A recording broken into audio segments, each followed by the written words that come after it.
Welcome back to Sports World with Patrik. Today we have a special guest who's making waves in the world of club hockey. Joining us is Colin Robin, the assistant coach for the UNLV club hockey program. Colin Colin's a key part of a program that's been gaining a lot of momentum and recognition. With experience and deep understanding of the game, he's helped to shape the team that's ready to compete at the highest level. Prior to his role with UNLV, Colin had an impressive playing journey where he's worked with many teams.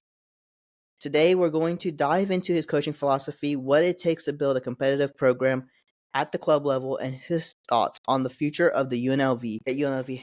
Colin, it's great to have you on the show. I do sort of want to ask you this question because I do know you transitioned from being a player into the coach. What first drew you to hockey, and then what drew you into coaching after? Yeah, I think I was born into it. First, appreciate you having me on, but I think I was born into it really. I think I was 6 weeks old when, I'm a much younger brother than my older two, so they were playing their career as I was basically exactly when I was born. So when I was 6 weeks old, my brother was taking me on the ice for his skate with Santa. So, part of it being born into it, part of it probably didn't have much of a choice. It was kind of skates thrown on my feet, but you know, I mean, from as long as I can remember, I've loved it. It's really just something I was kind of thrown into, I guess, but not exactly disappointed about either.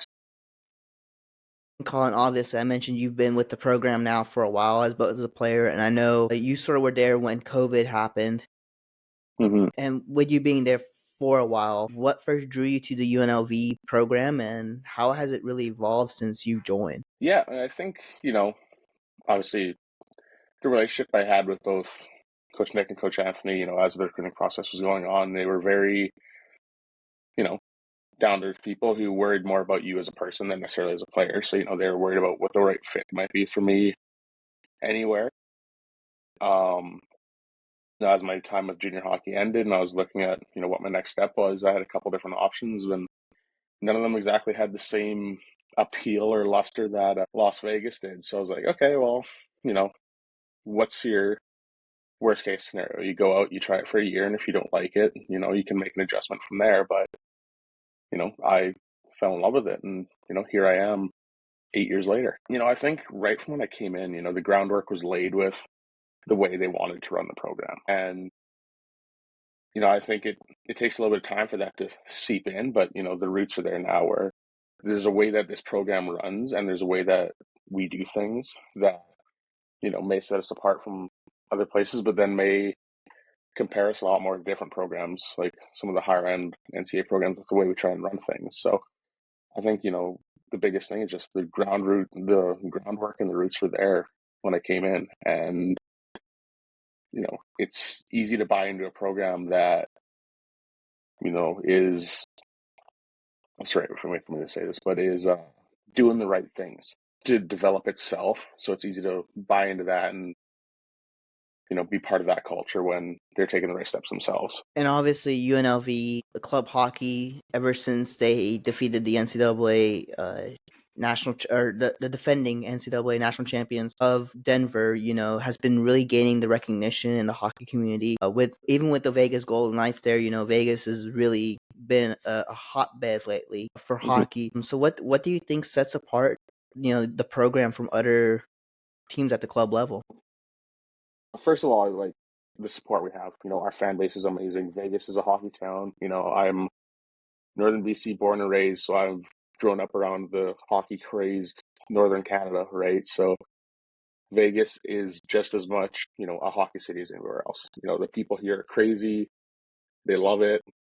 So I think that's, a huge part of it. We sell out that rink every night, and it's very easy to, get up for a Friday night game when you have a full arena behind you. But I think that may be one thing that sets us apart a little bit. But I think really the biggest thing is the support in our donor system and everyone we have around us that allow us to, provide things for these kids that other clubs may not be able to, so we try and run everything. And we've had extensive meetings with NCAA teams about this on how we run things and how they run things on the road. And we do everything we can as much to replicate things that they do on the road, such as, we'll never travel the day of a game.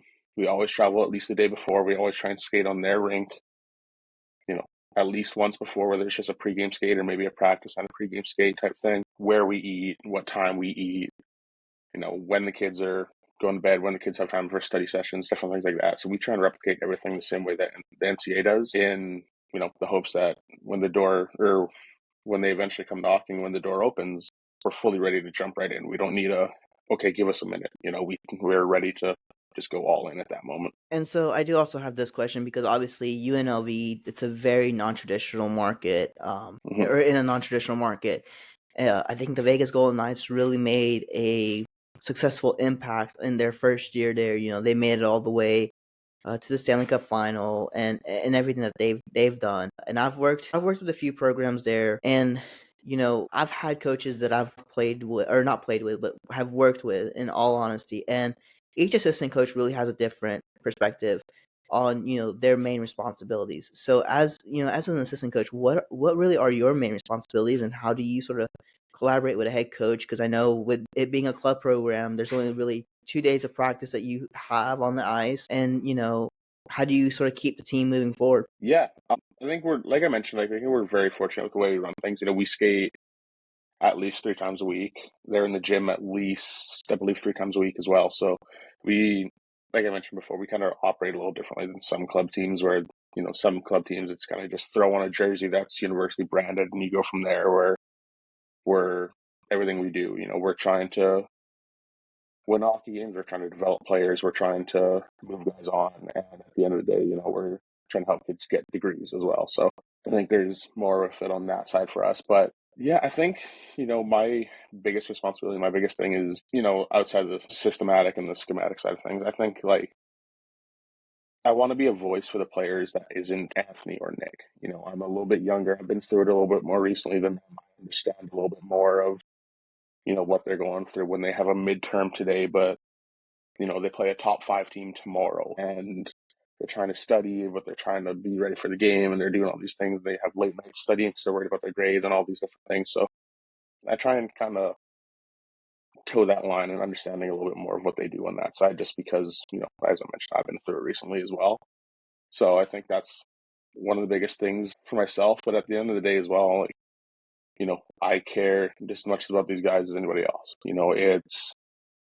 I want to see guys that I played with, because there is a little bit of overlap there, or guys that have played under me, or things like that. I want to see them be successful, whether it's their career outside of school, whether it's professional hockey, whatever it may be.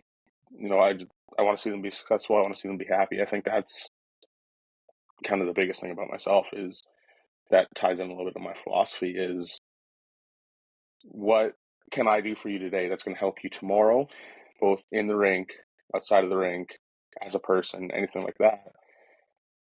But also, come 7 o'clock when it's puck drop as well, hey, I'm going to help you understand a little bit more of the game because I have a different view of it than he does. And I can go back and check things on YouTube and different things with our live stream and stuff like that, where I can go back and rewatch a play and hey, give a little bit of a different insight in that way. And then obviously, I do have this other question, because you talked about how recently you've been a player, and what you how you sort of philosophize, how you sort of have your coaching philosophy as a coach, and as a player. I do really have this question. I've talked to in the past week and a half or so with quite a few club coaches.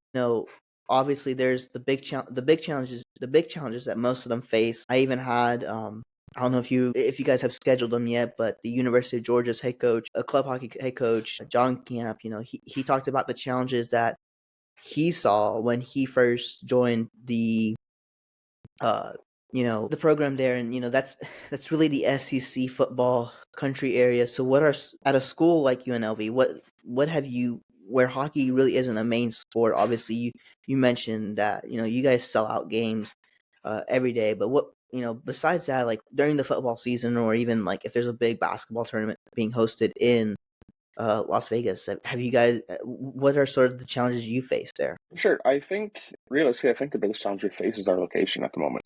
Honestly, we're very blessed with the facility that, we're in, and we've have the Golden Knights to thank for that because they, went out of their way to help us out with that when they came into town. For us getting to the rink, I believe it's probably about a 20-25 minute drive from campus. So with UNLV, having the on-campus presence it does, and arguably it's more of a commuter school than it is anything else because there isn't a whole lot of life on campus. It's still tough for people to go and find, a ride 25 minutes to go out and go to a game or drive themselves or different things like that. So I think that's really one of our biggest things. And we've tried working with ways around that as well, but it just never really worked out in the past with finding, somebody to sponsor say a bus to and from games or different things like that. It's just never necessarily worked out the way we would like it to. But yeah, I think honestly our biggest thing, we obviously lose fans to the football game or basketball games at different times and things like that. But, I think for the longest time up until the last couple of years, we were, and obviously no disrespect to UNLV Athletics, but we were kind of the team on campus that was winning a lot. So we were getting a lot of fans because they could go out and they could watch us play, a top level team, and the results are probably going to be favorable for us. Where for a while there, UNLV football was in a bit of a skid, and UNLV basketball wasn't doing all that great either. Where they weren't winning games at times. So it's more fun as a fan to go to a game that your team's going to win as opposed to something that you feel like they're on the other end. I don't necessarily think there's a whole lot of issue with that. We have fans from the college, we have fans from just hockey crazed Vegas fans. So I think there's a fine mix. There may be a day or so where you can notice a little bit that it's a little thinner today because there's a football game on or a Golden Knights game on or something like that. I think our biggest competition is our location. And then obviously you were mentioning, some of your coaching philosophies on how you want to help players who are in your program right now, because you used to be in the same situation, quite a Mm-hmm. few years ago. So when it comes, and obviously you've seen different coaching philosophies through your career, you've sort of seen the Canadian system, that how their coaches have their philosophies, and you see the North American version of it. So when it comes to player development, what's your coaching philosophy, and how do you sort of help players grow both on and off the ice? Yeah, honestly, I think you kind of see it a lot, like even throughout NHL or different pro leagues or anything like that, where teams have different philosophies and the coaches come up with different philosophies, and it's getting to be less of like a the old kind of drill sergeant who stands on the board and screams at you and tells you where to go and different things like that. I think there's a lot more now where you need to relate to a player, and I think that's the one thing you see with NHL with younger coaches coming in, or the handful of NHL players who have jumped right into assistant coaching roles. One off right off the top of my head with Steve Ott, but just guys that can relate and understand it, because like I mentioned before, like things are tough for these guys at all times. You don't know if they have a final today, if they if they're having car issues and they don't necessarily have the money to afford car issues. Like everything that you can look at and see that may affect a college student's life. Now tack hockey on top of that, and high level hockey at that, and now you're dealing with that for one of our players. So I think that I kind of mentioned, like, my biggest philosophy is I try and relate to the guy as much as I can. We may have completely different lives, but coming in, but for this patch of 4 years, I fully understand everything you're going through because I went through it. So just the biggest thing is just understand the kid, have a relationship with the kid, and you'll be more open with them. They'll be more open with you, and you really get to the bottom of what's going on. And when you understand, and the guy can play free without without anything going on in his mind because he knows there's support, he's going to play better. He's going to play more loose. So And obviously, hockey's such a fast-paced game, probably the fastest game that I can think of right now in the world. But so much happens in such a short time. So how do you sort of balance the strategy with giving players the freedom to make their own decisions on the ice, given that yeah, club programs are soon? yeah, I think that it's kind of catch-22. Like you want players to play free and you want them to be confident in their game and feel confident with the puck on their stick. But by the same token, too, if they're making, for lack of a better word, dumb plays, you got to kind of send back and be like, hey, that's not what we're trying to do right now. That's not who we are. That may not even be the game that you play, you kind of like balance it and take a step back where it's like, hey, like I see what you're trying to do. I get it. Like I get what you see, but at the same time, it's like we need to be. We always frame it in a way that's never necessarily about a person, but rather about the team. So if he makes a bad play and turns a puck over, something like that, it's like, hey, we're a puck possession team. We want the puck. Like, make this simple play. Keep the puck on our stick. Use your teammates. Don't do it all yourself type thing. Where instead of the old school coach's way, where scream your head off and then you sit down for 20 minutes, you don't touch the ice again, right? So I think it's a different style in that. Like I said, there's a fine line to toe, but I think Anthony and Nick have a great job, or have done a great job of navigating that and fully understanding it. And I think I'm learning a lot of that from them. Trial and error, I guess. Yeah. And obviously, you played there for a while there, and I know Mm. for you it had to be physically and mentally, the demands of hockey, the demands of hockey are really physically and mentally significant. And obviously you were talking just a while ago about, having these players where they have uh they have to make sure they're doing well. They study for a final, a midterm, as they're getting close to having the their degrees. And it's hard in life, definitely, when you're like stressing about, okay, for example, like when you guys went to you guys played against Denver, a lot of the guys were probably still focused on what happened during their final and their upcoming semester. How do you sort of help those players maintain a good balance between academics and athletics and their personal life, given how you went through it before they have, and Mm. you're a very big mentor for them. I think the biggest thing is just we preach, and obviously it's easier to preach than it is to actually do, but we really preach that when you come to the rink, be prepared to forget everything but hockey for a 3, maybe 4 hour window, and just forget about everything except hockey for that period.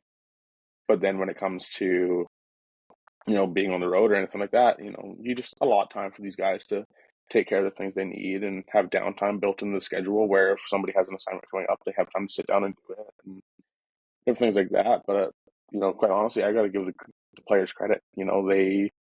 They're so on top of it. Like better than I ever was. I don't know if I've ever. We had, I think, our best team GPA ever this year. I believe we're in the high 3.5, north of that, something like that. We had an unbelievable team GPA, but I don't think I've seen one of them do homework on the road, downstairs in the hotel lobby or anything like that. So I think really it just speaks to their commitment and the leadership that they have of guys being like, hey, get your stuff done, because, we treat every road trip or every game weekend like a business trip, right? So take care of your stuff, get all this done because you have a business trip coming up. So, as much as it is, I can speak to it and a little bit of what I've gone through in the past. It's these guys that are taking care of their academics themselves, and they're worried about their own degree, and they get it done. And you know, on the weekend they play hockey, and then during the week they're school focused outside of like a 3-4 hour window, like I mentioned. But it's mostly them, their own commitment to it. And obviously, so I used to work for an NCAA Division One program, and it was at the University of Alabama in Huntsville. Mm-hmm. And I know how much a team culture can be a success, can sort of lead to a successful team. And obviously, a coach has a big part of that, between the communications of the leadership and the coaches. What would you sort of say that the team culture at UNLV is like, and you know, how do you sort of foster teamwork within the squad? Yeah. I think the biggest thing that it is it really comes down to, kind of like I mentioned, like how things are when you come in.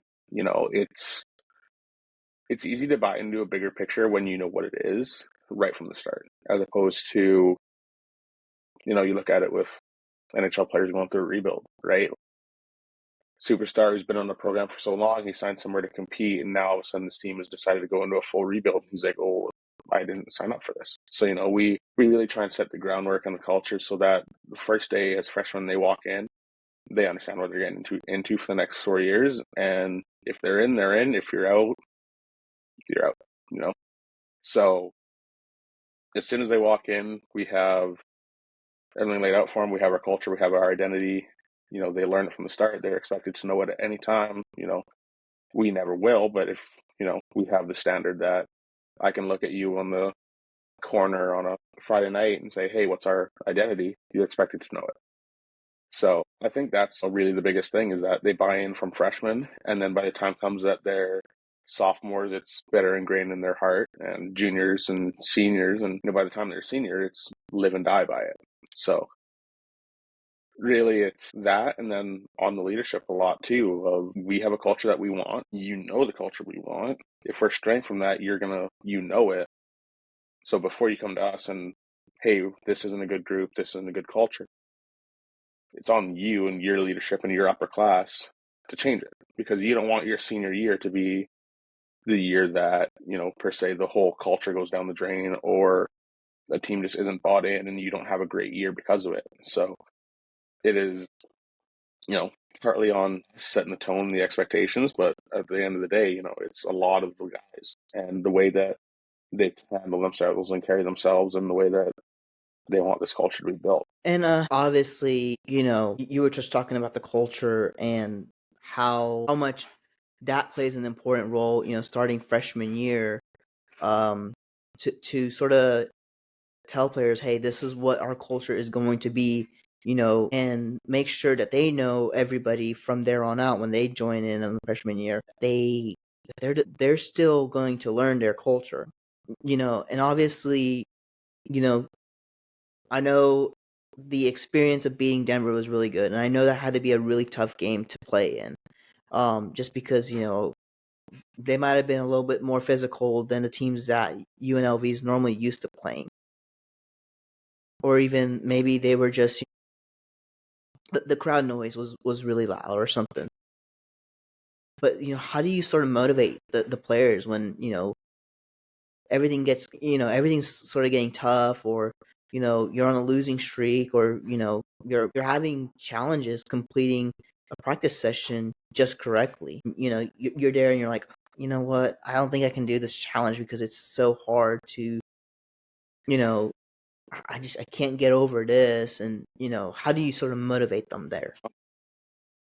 The one thing I will say, before I touch a little bit more on that, is didn't really have to be a whole lot of motivation, going in for Denver. There's so much talent in this hockey world that for, a lot of these guys that we have on our roster, for one reason or another, were deemed by somebody at some point that they weren't NCAA caliber. They have teammates that are NCAA caliber. They have best friends. They have all these different things that were deemed NCAA caliber and are now NCAA players, but for some reason they were labeled as not. So we have a very talented group of guys who come in with a chip on their shoulder to show that there's a lot more talent in hockey than people realize. We've kind of debated as a staff a little bit on what it would be like, but there's however many Division I football teams, right? And teams play each other all the time. If you were to apply that same way to hockey, Division III would be Division I. A good half, maybe more, of ACHA would be Division I. The field of talent is just so wide, but there's only so many opportunities. I think for our guys coming in, they wanted to be the guys that you know knocked off Denver. They wanted to be the guys that made a little bit of history for ACHA and for club hockey. So there wasn't really a ton of motivation that we had to have. A lot more of our focus as staff was schematics and system and how we're going to run things. So, but when it came to it, when it came to puck drop, guys were ready because they wanted to be ready. That was on them. But yeah, things get grueling come, this time, January, February-ish, where you're looking at every weekend you have games and you're kind of just fighting your way through the schedule, kind of in the dog days, you could say, but I think the biggest thing really when you look at that is we do what we can to get quantity over quality. So if we see reps start dying off in a certain drill, stop it, move on, get into something new, keep them fresh. And I think that normally goes for keeping them engaged, but also keeping them healthy as well. So yeah, I think that's really like the biggest thing that we look at is if we have to take practice time down and go from what is usually an hour to say 50, maybe 45 minutes or even less than that, we will, because we look at quantity over quality. But outside of that, a lot of it's on leadership too. If guys aren't ready and just aren't feeling it on a certain day, leadership will let you know. Leadership will come down on you, and you'll hear it from them. You won't necessarily hear it from us, but you'll hear it from our upperclassmen who are, on their last ride. They Yeah. need everyone bought it. And so I can't remember if I touched on this topic, but I do have this very important question because every coach that I've talked to in the last, I want to say, month or so has always talked about how important, your leadership group talking and the messages they send to their teammates and how they handle the rough situations. You know, if let's say the coaching staff is like, "Hey, we don't want to talk about this," but the leadership group is like, "Hey, look, we have to talk about this."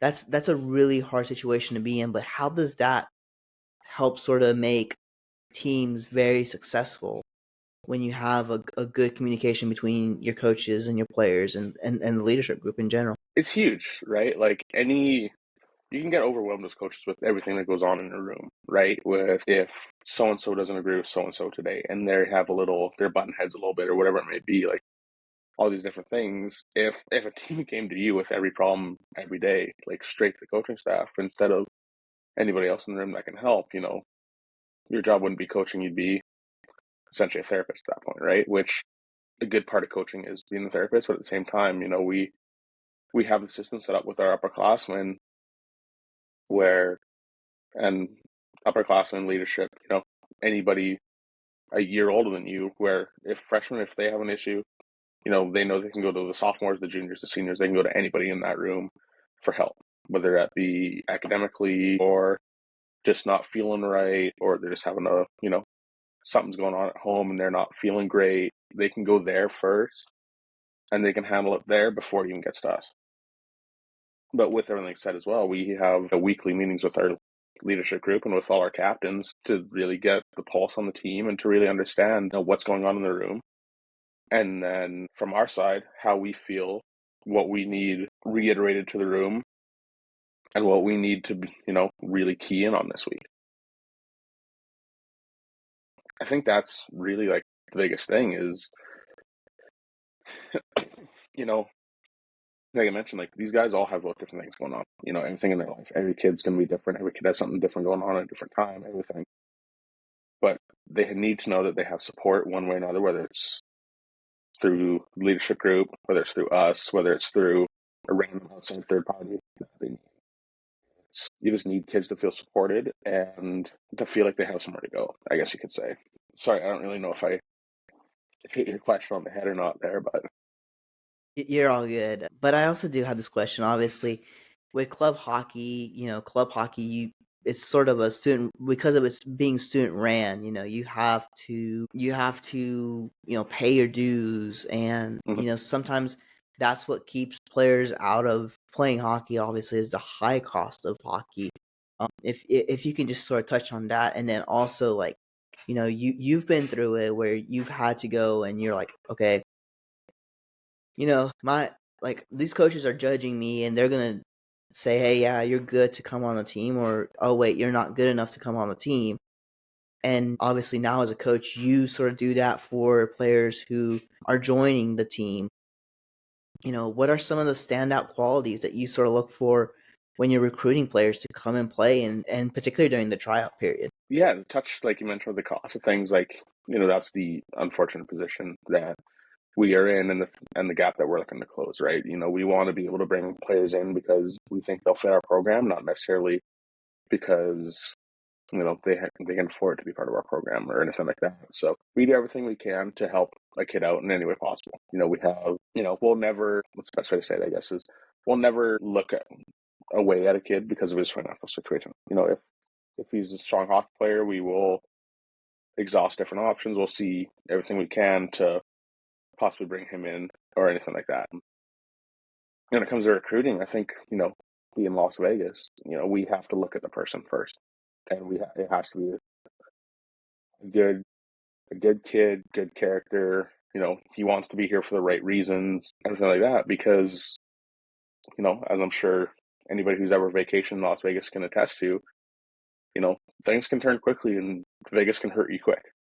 And a lot of, like I said, a lot of what we look at is the person first, hockey player second, but not just because of Vegas, but because of ties back into our culture. Like, who is this kid in the locker room? So if we're looking at a kid, for example, we'll talk to probably every one of his coaches he's ever had.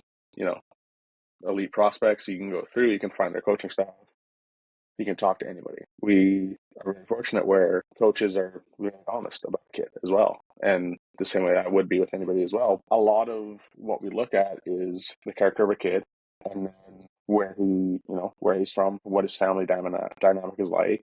We look at everything about the person before we do the hockey player. And once he hits all those benchmarks, then it's like, okay, we need a forward next year. He's a forward.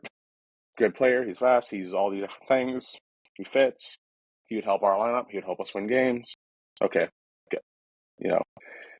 So I think, like I mentioned, like the biggest thing is look at it as what kind of person is he? And that's, the biggest thing. Is he the kind of guy in the locker room who's going to bring everybody down and is going to hurt the locker room? Is he the kind of guy that's going to come to Vegas and get overwhelmed by the lights and the ability to do anything at any time, right? Like, a realistic thing behind it is, a lot of the kids we bring in are just turning, if not 21, in Vegas, right? Like, that's dangerous, So Yeah. there's a good handful of kids that you look at that we haven't taken in the past because that would have been an issue, and there's kids that we've taken because we know that can't be an issue at all. So And obviously, UNLV's campus is really, really close to the strip right there. I know.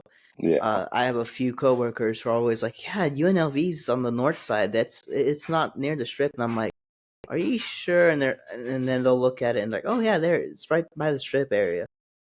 no, I know people who have walked from campus to the strip. It's not fun to do, and it's not a great area, but it's definitely not far. Yeah, and then obviously looking ahead in hockey, you were just talking about how college football, how many teams there are there, and obviously I'm not sure if you have heard, which I don't know a lot, but about different situations and how much news of NCAA hockey makes it out anywhere in the world. But obviously, American International, they are Mhm.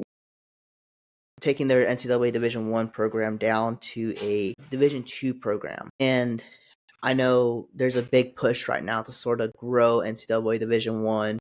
I believe Illinois was supposed to have one, and the cost there was just too high for them to have one. There's all these talks of different schools possibly downgrading their NCAA Division One programs with this new revenue sharing that's going to happen with the NCAA collegiate teams. You know, where do you sort of see UNLV club hockey being in the next 3 to 5 years? What's sort of your vision for the team growth there? Yeah, I mean, we like I said, we want to make that jump, right? Doing everything we can to be ready and to be, one of the next teams that gets that call. Whether that happens or not, and everything like that, that's kind of outside of our hands. There's a lot more that goes on to it than just, be a winning team and all that stuff, right? So we're doing everything we can on our side to be ready for the call, but there's a lot of behind the scenes work as well that I'm not exactly most versed in. That is, a major part of it as well. But from us, like I mentioned, like we are doing everything we can to handle everything the right way. We're trying to run our program like an NCAA program right now. We're trying to, provide kids the same stuff that NCAA programs do. We're trying to compete with these NCAA programs. We want to, I think the biggest thing with Denver that people are glossing over is, now we can look at different people that are behind the scenes and everyone, before saying, you guys aren't ready, you guys don't have the team, da da da. And we can look at it and say, hey, we have none of the resources they do. We try and replicate everything they do as much as we can, but we don't have the ability to pull talent. We don't have, any of the stuff that they do, but we're able to go up there and we're able to compete with this team right now. So it kind of gives them a little bit of a message of, if we can do this right now, how's that going to look for us in the future? When we do have this ability and when we do have the chance to, have the same pull as these guys. So for us, it's everything stays the same, but at the same time, we're ready at any moment that that happens and that the phone rings. We're ready to jump right in. Yeah, just we're ready. And then obviously you mentioned you're from Canada, and you've played hockey in Canada. You sort of grew up around hockey in general. Mm-hmm. So obviously you've gotten to see all the fun stuff. And with, I know Arizona, the Coyotes are gone. They're gone. They're now in Utah. And obviously, I had one coach tell me that if we didn't have a team in Arizona, we wouldn't have seen Austin Matthews, a very very talented player there. And Arizona State, they have an NCAA Division I program right now. Outside the X and O's, is like, what do you think really makes hockey such a special sport?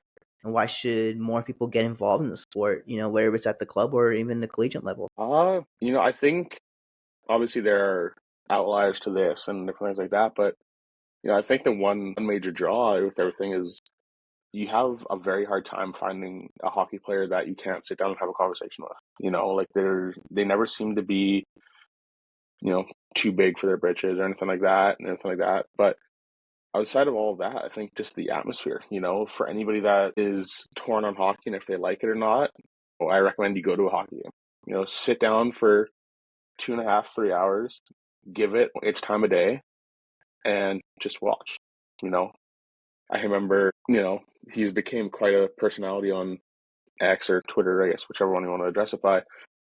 He's became quite the personality on there, but there was a fan who was watching, I believe it was one of the St. Louis Blues playoff games when they made their run, and he was just kind of live tweeting as it went on, and all these different things, and now he's the biggest hockey fan in the world, and he's got a huge social media presence, everything like that, where I really recommend anybody just sit down, watch it. If it doesn't grab you, it doesn't grab you, but sit down, give it its time of day, watch. Something's going to happen that makes it interesting. You're going to see a highlight reel goal. You're going to see a big hit. You're going to see a fight. You're going to see something that's going to get your attention. I think that's, the biggest thing we look for as well is anybody's like, oh, UNLV hockey. Oh, that's cool. Like, and if they aren't necessarily interested, hey, come out for one night, like take one Friday, one Saturday night, whatever it may be, come out, sit in the stands and see what it's like, and I think that applies anywhere, for anybody. If you want to understand hockey, go to a game. It's really the best way to say it. Yeah. And obviously, you've played, and you've also sort of, in the years since you've left your playing career behind, I know you've worked with players at all different skill levels. So Mm-hmm. how do you sort of manage players who are newer to the game compared to those with some experience, whether it's junior hockey or, they were playing the Pee Wee leagues and they just now got right back into hockey because they find out UNLV has a club hockey program? I think the biggest thing, honestly, is just fun. Like what I really look back and then like what kept me going with everything was that I enjoyed it. I never, I was fortunate enough to go to an academy program when I was younger and everything like that. I never viewed it as, I don't know, anything other than fun to be honest with it. And I think, you have to keep the fun going as you grow. Like you look at all these NHL players, and when the game isn't fun anymore, that's when it gets really hard to play. And when anything loses its luster, its appeal, it gets tough. So I think, like I mentioned, just like keep things fun for them in some way. Like, yeah, things are different with us at our level where it's more of a business at times. But at the same token as well, like I mentioned, like it needs to be fun. It needs to be something that the kids enjoy coming to the rink every day, whether it's 21 plus years old that I'm working with every day, or whether it's younger kids, 8 and unders, 10 and unders, anything like that. Like it needs to be fun, and it needs to be something that they enjoy doing. Because if they don't enjoy it, they're not going to do it, right? If you enjoy it, you're going to put the work in. You're going to take care of things outside of the sport that need to get done first, so you can do it. It's just really the biggest thing is it needs to be fun. Yeah. And obviously, if you could, or I have this question also, if you could give one piece of advice to young hockey players hoping to play at the collegiate level, whether it's NCAA or club, what would it be? Outside of the cliche, take care of your grades stuff, I think really the biggest thing is, don't be one dimensional, like work on everything. Don't just be a guy who's really fast forwards, be a guy who's really fast forwards, backwards, and laterally. Don't just be a guy who is really good at hitting left corner, like pick your spots, hit everything, like everything like that. I think that's the biggest thing is work on every aspect of your game, because there's the all cliche elastic example is you work on one part of your game, the rest of your game is going to come up as well. So I think the biggest thing is, you know, work on everything. Don't just work on what's fun. Work on the stuff that isn't fun, because at the end of the day, what's going to make you, more dimensional and more dangerous is work on everything. And obviously, Colin, I'm going to ask you a few fun questions here. Uh, Obviously, hockey is known for its intense locker room culture. Can you share, a fun or memorable key moment that you really stood out to you both as a player and as a coach? Unfortunately, I don't really have a lot of fun ones that are like, I don't know, like not exactly fun stories. Is more kind of different. I don't know. I think honestly, the biggest and most fun I had in the room was just anything you do. Like it's a random, and this is a lot of what I miss about hockey as well, is you walk in a room on any random day and it's always the same. The guys are always light and they're always chirping at each other, they're always barking at each other, but it's never out of, any spite or anything like that. Like it's all out of love, and you just hear guys going back and forth and everything like that. Yeah, I think, yeah, probably not many that I can actually share, but I think that's kind of the biggest thing of just keeping it fun and light is, any random day, no necessary example, but just anything that goes on. And then I also do have this question. So I know coaching is not the easiest position to be in, since if a team is doing really really bad, you're gonna have the parents like, well, this coach isn't coaching the players right, or this coach made a bad decision, or this and that. And I know officiating also gets its fair share of complaints, but obviously, it's hard being a coach in hockey, particularly Mm-hmm. because of how tight the sport is when it comes to playing. And you mentioned some of the ACHA teams could be NCAA Division One teams, at one point, and you know a lot of fans don't get to see the behind the scenes stuff. Like, when I worked with an NCAA Division One program, and I've gotten to see some of these other programs, and I hear fans like, "Oh, this coach doesn't know what they're doing," or "This player doesn't know what they're doing," or somebody needs to do this and that. It's not easy to just sit there in the stands and listen to it. Um, which most of the time that's all I do. I've been sort of just used to everybody being like, well, this coach needs to do this coach needs to do that, whatever.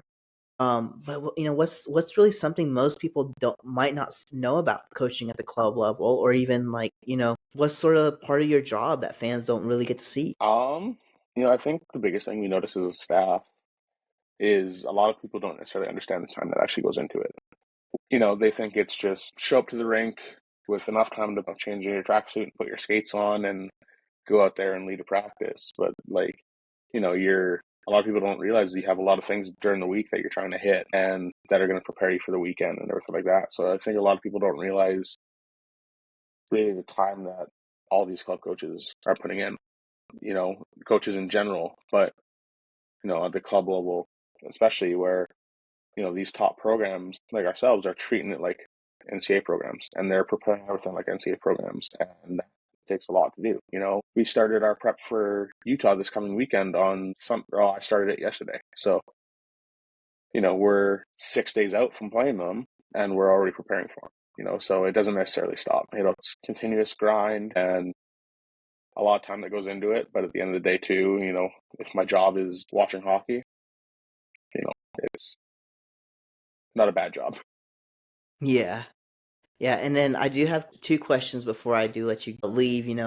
What's one thing you want fans and really the listeners of the podcast to know about the UNLV hockey program that they might not be aware of? I think really the biggest thing is, kind of like I mentioned, come out to a game, come check us out. We're doing everything we can to run, the program in the right way to build something that both the university and Vegas is proud to stand behind. We're in the community just as much as anything else. Sit down, chat with any of us, coaches, players. We're all, open to conversation, anything, but just come on out and check us out.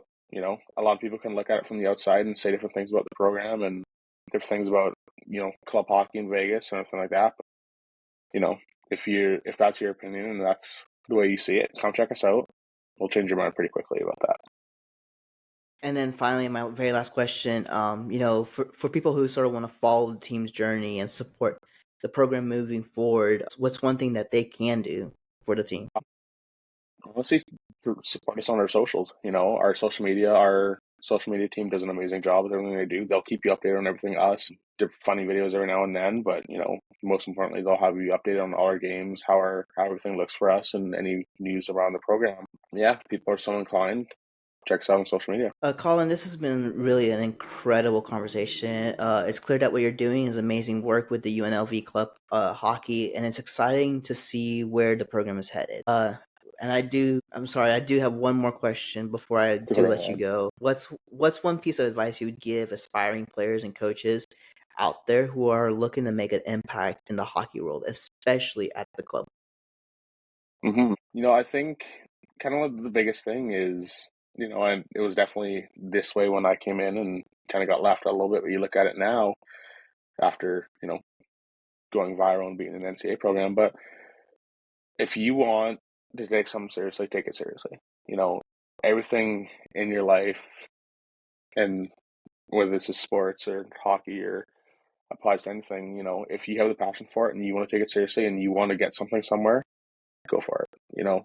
There was a time when this program had, you know, there was no way that we were going to schedule a top 5 team in the ACHA, let alone a defending national champion. There was moments of this program with all that stuff, but the people around it took it serious, put the work in, did everything they could to grow it, and put their heart into it. And look at where it's gotten to now, and the notoriety that the program has. So I think really my biggest thing that applies, coaching, playing, anything is if you care about it and you want to do it, go full bore into it, put your heart into it, and your worst case, if you fail, that you gave something your all that you truly care about. So that's kind of my biggest thing with that is just care for it, I guess. Thanks again, Colin. Thanks for Of joining course. us today. It's been a pleasure to hear about your experience, the team, and your vision for the future of UNLV club hockey. I'll definitely be keeping an eye out for the program's success. Please.